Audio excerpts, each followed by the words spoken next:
For over 5 years, the commissioners of PWC have had sustainability in their strategic plan. So sustainability is an important part of what the commissioners want PWC to do.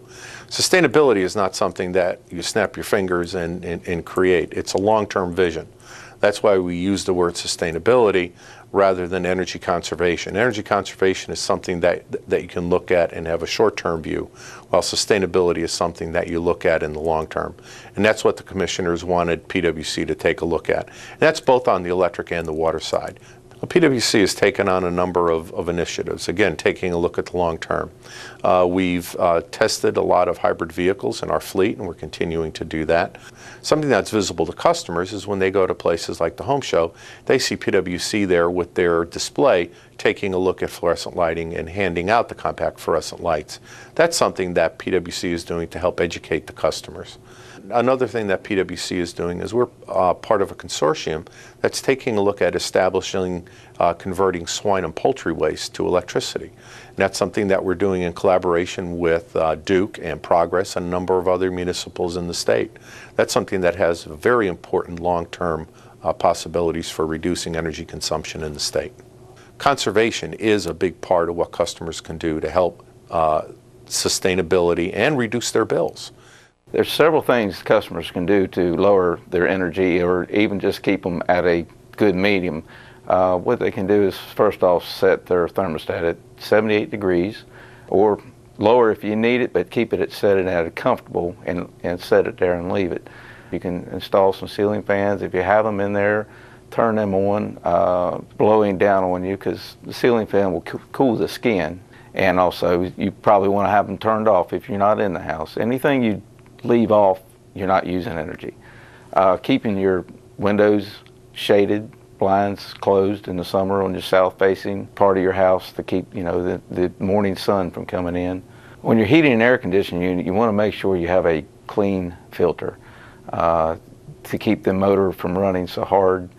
When the filter gets dirty, it just makes that motor run harder, which is going to use more energy. Also, it keeps a healthier house when you do have your filters clean like that. You should change your filter at least once a month.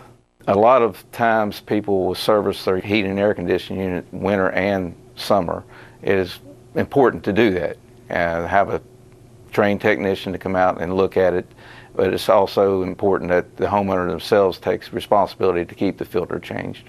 In your home, it's very important when you have your heating and air conditioning serviced from a certified mechanic, heating and air mechanic. You want to have them to check your ductwork if they can, to check for any air leaks, air loss, heat gain, because it's very important if you have a piece of ductwork under your house that's not properly sealed, you're losing all that air out up under your house or over the overhead, wherever your unit would be. It's really important to get that checked. That is a big percentage of your heating and air maintenance that needs to be done. It's not generally checked by all your heat and air people. In your home, you want to have your doors and windows sealed up because you're going to lose a lot of heat and air if you don't. If you go in your house and you're standing in there and you turn around and look and you see light coming in your doorways and around the edges, then there's also air coming in there. Anywhere you have that situation, you want to seal that up. That's very important. You can go to one of your local hardware stores and pick up sealer that goes around your doors and around your windows, and it's not an expensive item. Insulating your home is very important. Check in your attic and make sure you have adequate insulation. You probably need, if you can go up there and you can see rafters, boards in your attic, you're going to need insulation added to it.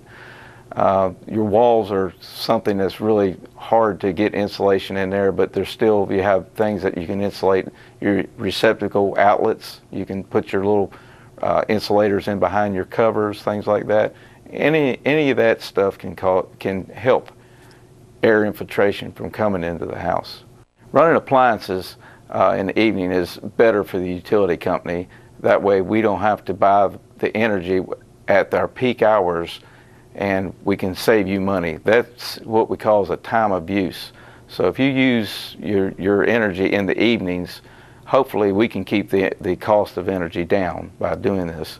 Your dishwashers, washers, dryer especially, your electric dryers, and then you can also, in the evenings, usually you can turn your air conditioning up a little bit to compensate for running that equipment in your house. Lighting is very important also in your home. You want to try to change, as you're changing out your light bulbs and your light fixtures, go to compact fluorescent or fluorescent tubes. There is a T8s and T5 tubes, fluorescent tubes that you can install now, and that would be a whole lot more energy saving. PWC has an odd-even watering schedule for the irrigation and for residential, also for commercial properties. And we'd like for everybody to stay in that schedule. That way, during our drought periods and even with our water tributaries, it helps keep our abundance of water for the customers. If you go to PWC's website, faypwc.com, all the information is there for the watering schedules. Any questions you may have about what we have talked about today on energy conservation, feel free to go to our website or call the customer service line, and they will direct you to the proper department that will help you with some energy conservation tips.